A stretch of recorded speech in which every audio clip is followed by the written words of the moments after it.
In my last video, I discussed close formation and loose formation, and in this video I will be wrapping up my discussion on unit formations by explaining wedge formation. Wedge formation gives +3 attack and -3 defense, thus allowing it to do a lot more damage while also taking a lot more damage in return. Only use this formation for a unit whose role it is to kill fast. Never use this formation for a unit whose role it is to die slow. The traditional way to think of using wedge formation is to use it on a unit that is flanking an enemy unit who is already engaged with a holding unit. However, you shouldn't feel like you always have to flank from the outside in order to carry out a flank attack.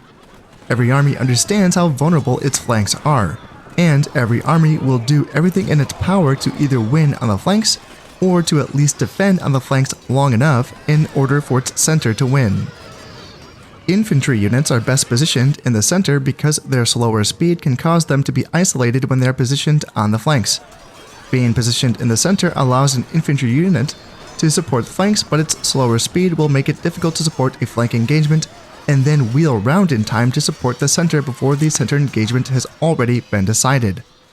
Therefore, if you've identified the enemy's center as the section where you'll be breaking the enemy, then you can set up some center flanking opportunities with some careful positioning from your front line holding units.